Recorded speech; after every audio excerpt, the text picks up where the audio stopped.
নমস্কার, আমি সুতপা। সুতপা ট্রাভেলস ব্লগে আপনাদের সবাইকে স্বাগত। আজ 1 ফেব্রুয়ারি, আমাদের পুরুলিয়া ভ্রমণের দ্বিতীয় দিন। প্রতিবেশীরা 14 জন মিলে বেরিয়েছি পুরুলিয়া ভ্রমণের উদ্দেশ্যে। গতকাল হোটেলে পৌঁছে বা পথে দেখে নিয়েছিলাম প্রথমে বরন্তি লেক, তারপর পাখি পাহাড়, তারপর মুখোশ গ্রাম বা ছাড়িডা গ্রাম, আর শেষে খয়ের বেড়া ড্যাম।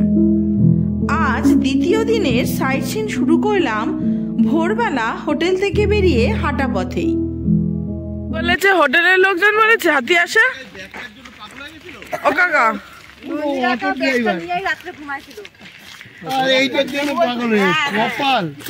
হাতি আসে কে বলেছে?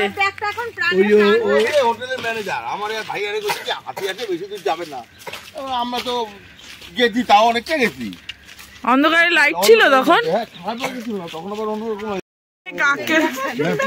কি গো, খেজুর রস খাবে কাকি? ঠান্ডাই তো নাই, কি রস কোথায় বাবা? আমাদের ফুল টিম চলেছে। ফুল টিম না, হাফ টিম। হাফ টিম এখনো ঘুমাচ্ছে। কোথায় পাহাড় থেকে নিয়ে আসলে? কোথা থেকে নিয়ে আসলে গো? তুলবো না? ভালোই দেখতে লাগছে। ফেব্রুয়ারি মাসের প্রথম সপ্তাহে চারিদিকে পলাশ বনে সবেমাত্র কালো রঙের কুঁড়ি বেরিয়েছে, আর 1 মাসের মধ্যেই পুরুলিয়ার চারিদিকের পরিবেশ কিন্তু আগুন রঙা পলাশ ফুলে রঙিন হয়ে উঠবে। তবে পুরুলিয়া শীত, বর্ষা, বসন্ত সমস্ত ঋতুতেই আলাদা আলাদা রূপ। চলুন গল্প করতে করতে পৌঁছে গেলাম দুর্গা ড্যাম, যা পুরুলিয়া ভ্রমণের একটা সুন্দর স্পট। দুর্গা বাঁধ দিয়ে তৈরি সামনের এই লেকের ধারে এসে ভোরবেলাতেই মনটা ভীষণ ভালো হয়ে গেল। অপূর্ব সুন্দর চারিদিকের পরিবেশ। লেকের চারিদিক চুপরুং ডুংরি পাহাড় আর ঘন জঙ্গলে ঘেরা। আর ওই যে দূরে দুর্গা জলপ্রপাত বা ঝর্ণা, যা এসে মিশেছে এই লেকের জলে। স্বচ্ছ লেকের জলে ভেসে বেড়াচ্ছে নানা পরিযায়ী পাখিও। পাইপ, জলের পাইপ, জল উত্তোলন কেন্দ্র, বোঝো না? ও, আমাদের যেমন গঙ্গার জল তুলে সাপ্লাই হয়, এদের এখানে সেটা ড্যামের জল তুলে সাপ্লাই করে। খাওয়ার জল, তাই তো? এই জল শুকায় না তো। ও, ওই যে মন্দির, ঝর্ণা কোথা থেকে দেখা যায়? সামনের ওই ছোট্ট পাহাড়ের ওপর থেকে কুসুমরাঙা সূর্যের আলোতে সকালবেলাটা যেন আরো মিষ্টি লাগছে। চলুন একবারটি ওই ওপর থেকে ঘুরে আসি। ওপরে উঠে মন্দির দর্শনও হয়ে যাবে। শীতের পাতাঝরা মরশুমে পুরুলিয়াকে বেশ লাগছে, কিন্তু ওপর থেকে আবার নিচের চারিদিকের রূপ অন্যরকম। পাহাড়, চাষের জমি, পাহাড়ে ঘেরা লেকের জল, সবকিছু মিলিয়ে এত ভালো লাগছে যে চলুন খানিকটা সময় এখানে কাটিয়েই যাই। বসারও জায়গা রয়েছে একটি। তবে ফেরার সময় ঠিক উল্টো দিকের পথ নিলাম। মন্দির দর্শন সেরে উল্টো দিকের রাস্তা পথে হাঁটতে থাকলাম। যদিও এদিকে কোনো রাস্তা নেই, পাথর ডিঙিয়েই নিচে নামতে হচ্ছে। তবুও এদিক থেকে দুর্গা ড্যামের জলকে দারুণ সুন্দর লাগছে। আবার ফলসকেও খুব কাছের থেকেই দেখা যাচ্ছে। যদিও দুর্গা ফলস যাওয়ার জন্য ঘুরে গিয়ে রাস্তা রয়েছে, সেখান থেকে ঝর্ণার কাছে পৌঁছতে আবার পাথরের রাস্তা বের হতে হয়। সে না হয় যখন গাড়ি করে বাকি সব সাইট সিন ঘুরবো তখন না হয় যাবক্ষণ। কত দূরে স্কুল এখানে? ক কিলোমিটার? 3 কিলোমিটার দূরে স্কুল। হেঁটেই যাবে সবাই দিন। গ্রামের পথে যে যার মতো করে সকালবেলাটা ব্যস্ত। কেউ বা 3 কিলোমিটার পথ পায়ে হেঁটেই চলে যাচ্ছে স্কুল। আবার কোনো বাচ্চারাই মাথায় করে টেনে আনছে জল দূর থেকে। আবার কেউ বা জঙ্গল থেকে পাতা কাঠ নিয়ে আসছে। এসব দেখতে দেখতেই হোটেলে ফিরে আসলাম আমরা। চা পর্ব মিটিয়ে নিয়ে চলুন সবাই রেডি হব ব্রেকফাস্ট করে নেওয়ার জন্য। হোটেলের পিছন দিকে ডাইনিং স্পেস, খেতে খেতে অযোধ্যা পাহাড়ের রেঞ্জও উপভোগ করা যায়। এবারে আমরা বেরিয়ে পড়লাম গাড়ি নিয়েই অযোধ্যা পাহাড়ের আনাচে কানাচে। সারাদিন ঘুরে দেখব বিভিন্ন জায়গা। তবে আমাদের হোটেল এমনই লোকেশনে যে এখান থেকে পুরুলিয়া ভ্রমণের বেশিরভাগ স্পটই কাছাকাছি। প্রথমেই আমরা যাব লহরিয়া বাবার মন্দির। চলুন, চলেও এসেছি আমাদের গন্তব্যে। প্রচুর মানুষজন এখানে এসেছেন একদিনের জন্য পিকনিক করতে বা একদিনে পুরুলিয়া ঘুরে দেখতে। এখানে খাওয়া দাওয়া করবে, পিকনিকের ব্যবস্থা, আর তার সাথে বাস বোঝাই করে এখানে এসে আবার ছোট গাড়িতে ঘুরতে পারবেন। তাতে 3 ঘন্টা সময়সীমা আর গাড়ি ভাড়া লোক সংখ্যা অনুযায়ী। তবে এখানে নির্দিষ্ট কাউন্টারে দাঁড়িয়ে গাড়ি বুকিং করতে হবে তার জন্য।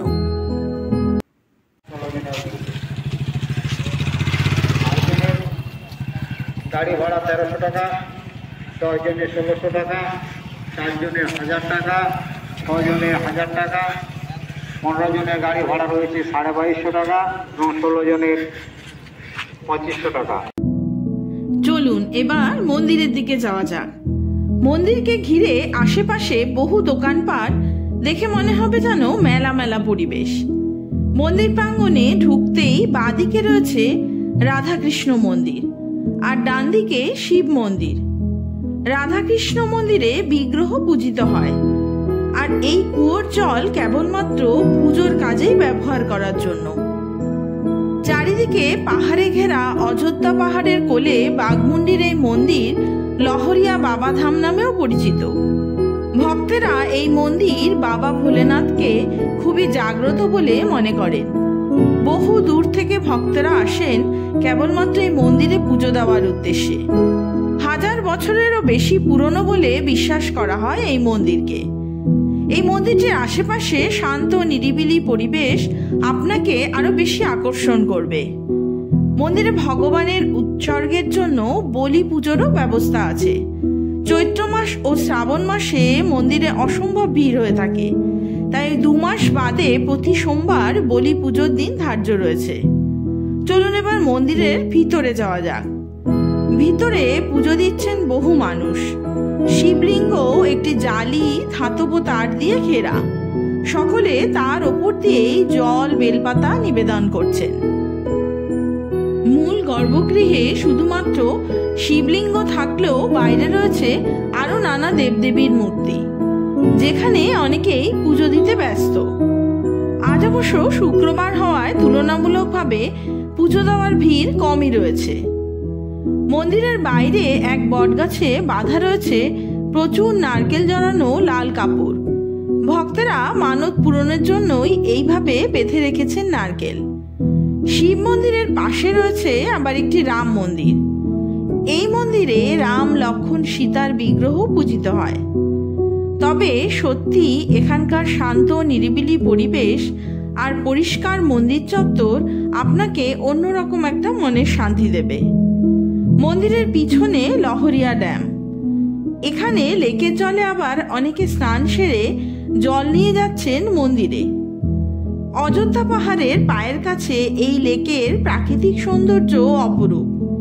তাই পাহাড়, লেক, মন্দির সবকিছু নিয়ে ভীষণই ভালো লাগবে লহরিয়া বাবা ধাম।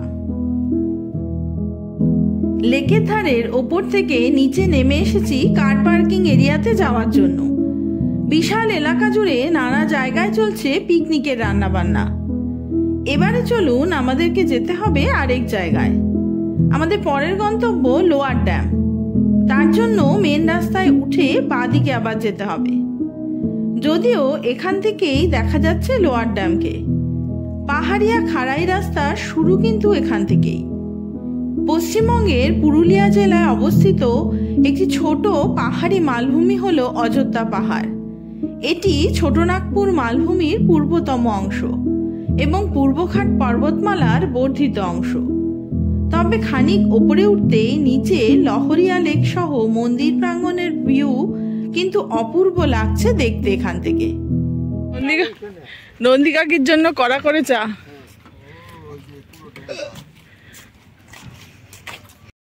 তো সবাই কি এইভাবেই যায় নাকি?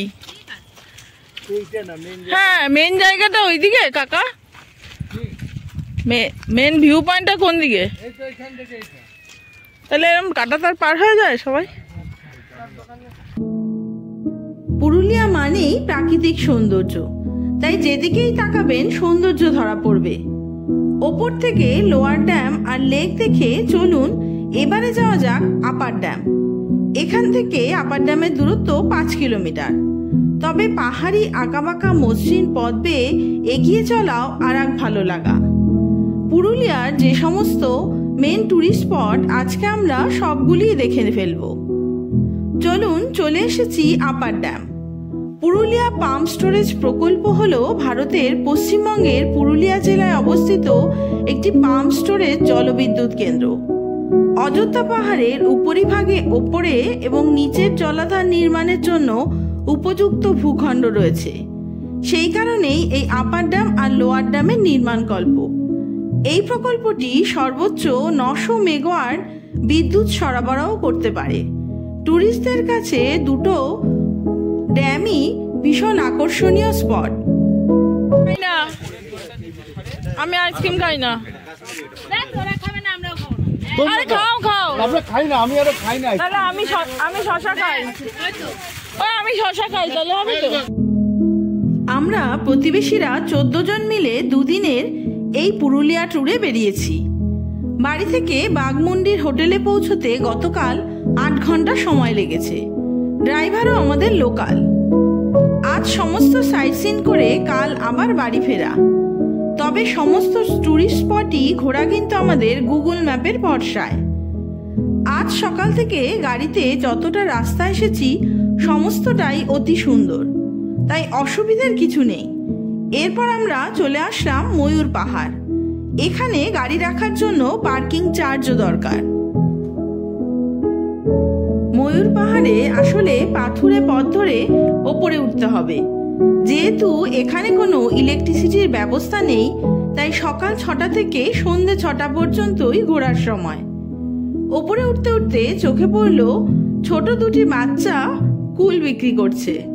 সেখানে বেশ ভিড়, তবে ওরা আঞ্চলিক ভাষায় কথা বলে, তাই আমাদের বাংলা ভাষা ওরা বুঝতে পারছে না, ভাষার সমস্যা হচ্ছে। চলুন সামনে এগিয়ে গিয়ে ভিউ পয়েন্টের দিকে গিয়ে দাঁড়াই, যেখানে রয়েছে খাড়া খাদ। আর এখান থেকেই পুরুলিয়ার খুব সুন্দর দৃশ্য দেখা যায় ওপর থেকে। একসময় এই পাহাড়ে প্রচুর ময়ূর ঘুরে বেড়াতো, সেই কারণেই এই পাহাড়ের নাম ময়ূর পাহাড়। আর ওই যে দূরে ওয়াচ টাওয়ার, ওখান থেকে অযোধ্যা পাহাড়ের পুরো রেঞ্জটাই দেখা যায়। কিন্তু তার জন্য 100টা সিঁড়ি ভেঙে ওপরে উঠতে হবে। আমি পিছন ঘুরে দেখি একাই এ পথে এসেছি আমি, বাকিরা সব ছড়িয়ে ছিটিয়ে রয়েছে। সে কারণে আর যাওয়া হলো না ওপরে। তবে বেশ ভালোই লাগলো কিন্তু ময়ূর পাহাড় ঘুরে। যদিও নিচে এসে দেখি কাকু কাকিমারা এতক্ষণ কেনাকাটাতেই ব্যস্ত ছিল।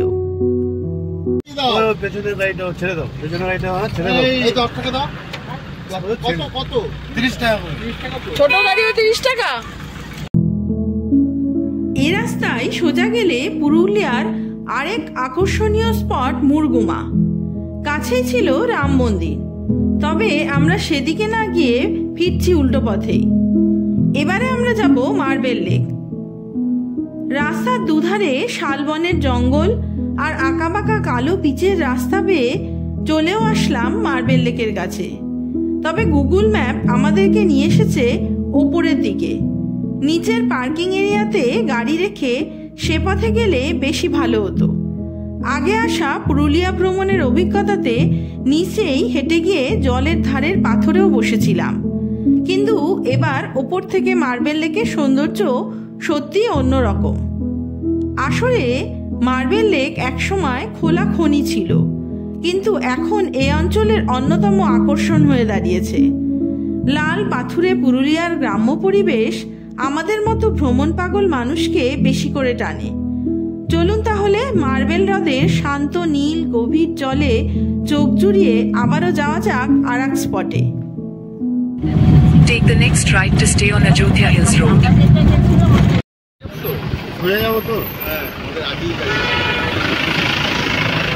বামনি ফলসে নামার রাস্তা কোনটা?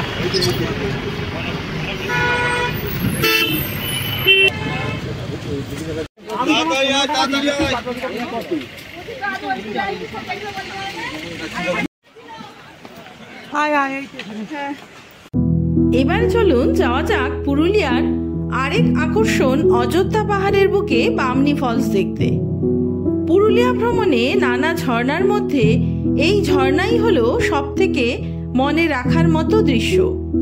শুরুতে এই ঝর্ণার সরু জলধারা বয়ে যেতে দেখে আনন্দে আত্মহারা হয়ে নেমে পড়েছে অনেক টুরিস্টরাই। তবে মূল বামনি ফলসের সৌন্দর্য দেখতে হলে এখান থেকে 632টি ধাপ পার করে তবে পৌঁছানো যাবে। ফেব্রুয়ারি মাসের শুরুতেই বেশ গরম পড়েছে, তাই গরমে ঘেমে নিয়ে কতটা পথ এগোতে পারবো তা দেখছি এখন। স্থানীয় দুটি ছেলে খেজুর গাছের পাতা দিয়ে তৈরি করছে সুন্দর ফুল আর পাতা। ফেরার পথে না হয় বাড়িতে মেয়ের জন্য একটা নিয়ে যাবোক্ষণ। এখন আপাতত সবাইকে ধরে ধরে একটাই জিজ্ঞাসা করে চলেছি, আর কতটা পথ হাঁটতে হবে এখনো। কত নিচে গো? অনেক। মাঝপথে গেলেও কিছু দেখা যাবে না?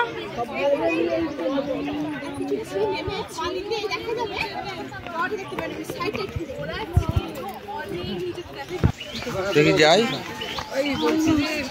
এখনো অনেকটা,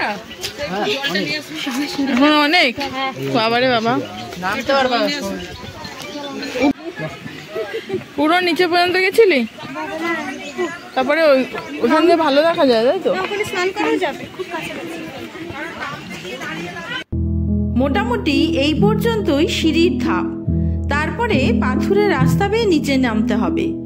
যারা পুরোপুরি নিচে নেমেছিল তাদের আবার উঠে আসার কষ্ট দেখে ভাবছি কি করা যায়। এমন সময় সন্ধান পেলাম এক শর্টকাট রাস্তার, যেখান থেকে বামনি ফলসের পুরোপুরি সৌন্দর্য দেখা যাবে। তবে খানিক কসরত করতে হবে তার জন্য। এই হলো মাঝামাঝি পোর্শন, যেখান থেকে অতি সুন্দর এক দৃশ্য দেখা যাচ্ছে বামনি ফলসের। এখান থেকে আবার পাথর বেয়ে নিচে নামলে দেখা যাবে আরো খানিক অংশ।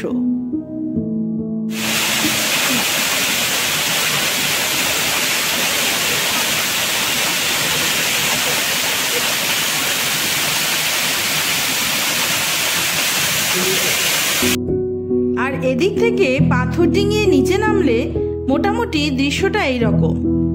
শীতকালেও ঝর্ণার যদি এরকম রূপ হয়, তাহলে বর্ষাকালে এই রূপ কত ভয়ঙ্কর সুন্দর। আর ওই যে দূরে নিচে যেখানে ঝর্ণার জল গিয়ে স্থির হয়েছে, সেখানে স্নান করছে অনেকেই। ঘুরে গিয়ে ওই নিচেই যাওয়া যায়। চলুন তাহলে এবার ফিরি আমরা। ফুলে 50 টাকা, আর ওই ছোট একটা নিলে ওরকম 30 টাকা করে। এটাই নিয়ে তাহলে। একটুখানি হাঁটাহাঁটি করে গাড়িতে উঠে বুঝতে পারলাম আমি একাই বামনি ফলসের ওই পর্যন্তই গিয়েছিলাম, আর সবাই হাঁপিয়ে গিয়ে ফিরে এসেছে মাঝপথ থেকেই। পথে পড়ল দুর্গা ফলস, যা আমরা ভোরবেলায় হাঁটা পথে দূর থেকেই দেখেছি। সবাই এখন ব্যস্ত হয়ে পড়েছে কতক্ষণে হোটেলে ফিরে খাওয়া দাওয়া করা যাবে, তাই আর কোথাও না দাঁড়িয়ে ফিরে আসলাম হোটেলে। দুপুরে ভাত, ডাল, ভাজা, আলু পোস্ত, বাঁধাকপি, ডিম কষা, চাটনি, পাঁপড় খেয়ে এবারে মন টানছে কিন্তু হোটেলের পিছনের ওই সবুজ জমিতে। ডাইনিং স্পেসে বসেই আমরা রোজ দেখতে পাই ওই জমি। দূরে অযোধ্যা পাহাড়, আর সামনে যেদিকে দুচোখ যায় শুধুই চাষের জমি। জমিতে সকাল থেকে দেখছে আবার ধান গাছ রোপণ করছে। যে দৃশ্য কাছ থেকে দেখার জন্য মাঠ ঘাটের সরু আল পেরিয়ে আমরা তিনজন চলে গেলাম একদম জমির কাছে।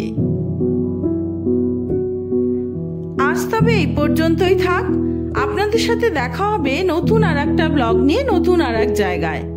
ততদিন সবাই সুস্থ থাকবেন, ভালো থাকবেন। নমস্কার।